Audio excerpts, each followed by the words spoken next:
AI. AI. AI, duh.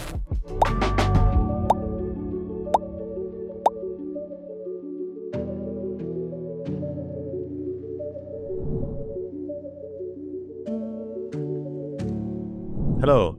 Today we're going to look at how we can ensure that the AI changes in Bluestone are the changes that we want to make, and how we can have a step where we control before the AI goes ahead with the changes. So our customers have several ways of monitoring the AI and just making sure that the changes made are the correct ones and that they have full control, of course. We have many questions from customers that are worried when they're going to start using AI. How can they ensure this? And let's see here on the dashboard, for example, we can see already that we have some AI approvals pending. So we can, of course, keep track of what has been done by AI and do we want to approve those changes. But let's look more in detail how that can work. So we're going to look at a report that the AI has put together. In this case, it's the AI Analyst. So the AI Analyst, it takes a set of products that are kind of the benchmark, the properly enriched data in your organization, and it benchmarks new data or other data that might not yet be perfect, and it comes with suggestions based on this. Let's take a look at a report here that the AI Analyst has put together. Okay, so here is an example of a report created by the AI Analyst. It's showing us all the different changes that it's suggesting and also why it suggests these changes.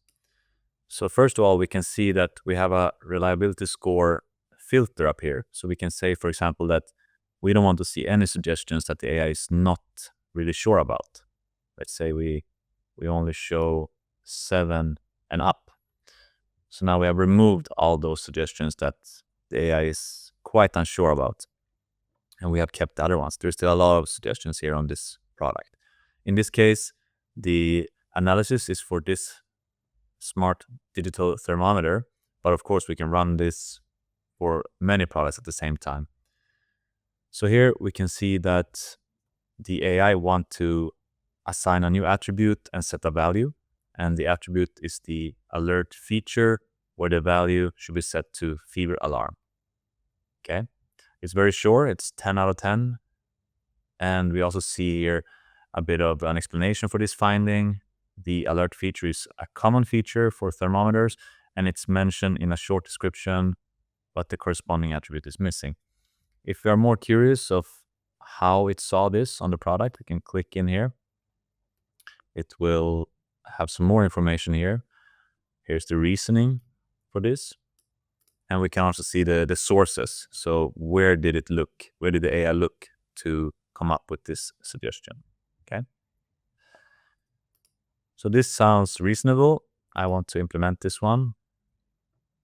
And then we just keep going here. See a lot of different suggestions, but let's say, for example, the connectivity here.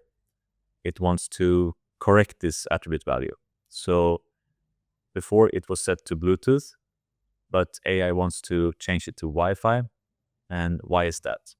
Well, the product name mentions Wi-Fi, but still we have connectivity set to Bluetooth. That does not make sense. We can also confirm in here that this comes from the name of the product. And let's go ahead with this change as well. We see the compatible devices. It wants to add some values here. In the same way, it explains why. Not as sure. This is 9 out of 10. So now we're coming down to a bit lower reliability here. At the bottom here, we have 7 out of 10 because we removed all the suggestions below 7. So the sensor type, you want to change it from mercury to thermistor. And the sensor type mercury is unlikely for a Wi-Fi smart thermometer. So this is more something that it derives from the product data and without any clear indication, but it's just unlikely that this is a correct value. The reasoning here, mercury is outdated for smart thermometers. So if you still think that that's a good change, we can mark it. And this is the way that we can always control what the AI will go ahead and do, in this case in the AI Analyst, and it will never go ahead and do any changes if we do not want it to happen, basically.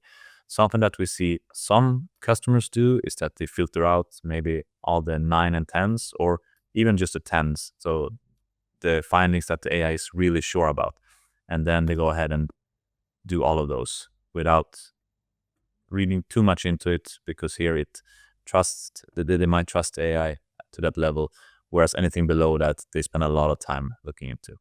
But of course, we recommend even for these findings, 10 out of 10, to just have a look, make sure, and if there's something that doesn't seem right, can remove it and go ahead with the other fixes. Okay, so this is how we ensure that we always have a human that proofreads and checks the work that the AI has done. And it makes sure that we save a lot of time with the AI, but we still have that control mechanism.